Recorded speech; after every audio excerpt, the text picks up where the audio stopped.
short ones, what would happen is they would roll out and end up being longer kicks because you play for the long game. And so I thought,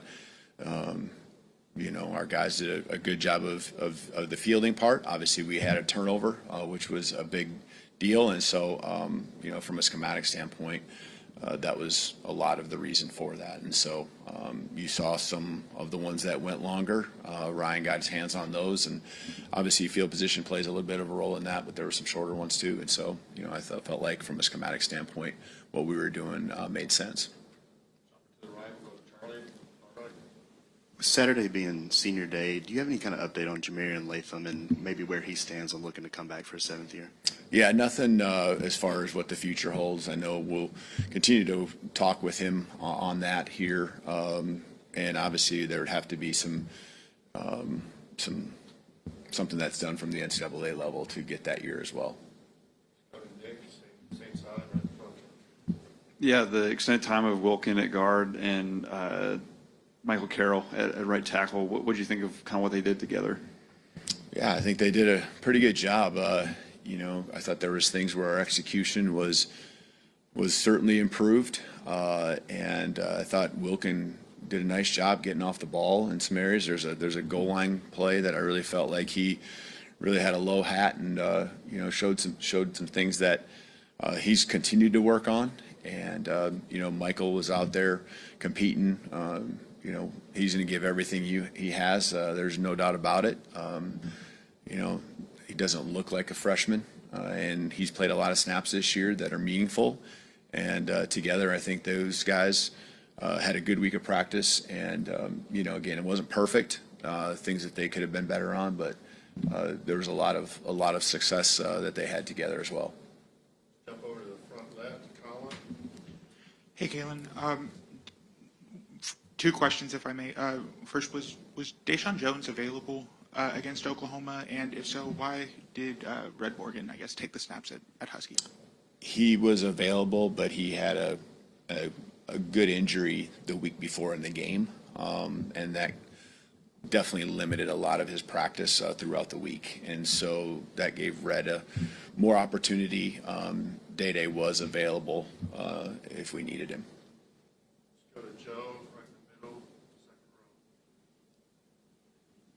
Coach, you addressed the mechanics of the missed field goal on Saturday, but after the missed field goal, the television cameras caught Connor Talty kind of getting upset with David Byrd and the placement of the snap. Just what's your reaction to that, and really what's your message to the entire unit as they look to improve? Yeah, we're all competitive, and those guys are competitive, and they want to make that kick and have the execution be at a high level. And every single one of those guys are always taking ownership.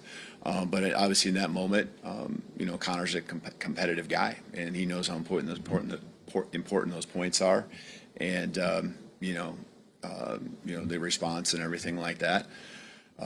Not exactly what you want, but it's also an understanding of how important it is to these guys, and they work together relentlessly in practice. I see it. There's a cohesiveness that these guys have. And so, in the locker room, I think they got that resolved very quickly after the fact, and we're ready to go out there and execute more throughout the game. Far back left, we'll go to Matthew next. Hey, Coach, early in that game, there was a big punt return from Oklahoma. Just what did you see from your special teams on that play? I saw Latsier Brooks give unbelievable effort from flying down the field, probably 50-plus yards to almost getting the guy down and then rolling and getting right back up and chasing probably another 50-plus yards the other direction. I think that guy right there gives so much and has been so productive in the special teams all season. I think there might have been about a split second where one or two guys hesitated, and that allowed for a couple blocks or just missed tackles, and then we lost a little contain. We knew in the return game, once he got rolling, he had some good speed, and we've done a great job against returners, but it's that one time when you flinch. And I don't know if we flinched, but we hesitated for a second and thought he was going to be down, and the blocks got back on us, and that's what happens, and it was big momentum shift early in the game for them. That certainly, got them 3 points, and we understand what the difference in the game was. And so there's a few of those one-off plays that were the difference in the game. On the far left, we'll go to Theo next. Coach, really big game for Josh Cuevas. We had the big reception by Edwards. Do you think tight ends could play a bigger role in the passing game moving forward? Yeah, I think both, in particular, Cuevas and Caleb do an amazing job. And that tight end position's always been important to our offense. It's not just the pass game, but it's the run game and the ability and the flexibility these guys have to line up wide, be in the core, move around. It's not just physical, it's mental capacity to do all these things. Josh is a stud. You see him on the one play, make a guy miss in the flat, toe the sideline, and then, lower the shoulder at the end of the run. It's just the competitiveness he has. And Caleb, just continues to get better. You can see him with pad level for a tall guy, continuing to work at it. He's got great hands. He's been, throughout the year, a guy that you can consistently count on to catch the ball in tough places. And so there's more to it with our tight end core, but those two certainly get the brunt of what we do as far as the reps. All right, last question will be from Emily Grace, front right. Coach, you mentioned that dialed-in approach that you're seeing. How thin is the margin of teams that use a loss like this to dig in and get better, like we've already seen your team do, and those that let it define them? And why has this team been able to show that they've been on the right side of that? Yeah, these guys, and again, I got in the locker room, and it didn't surprise me, and I shared that with you, or you could feel what the hurt was, but also what the response would be.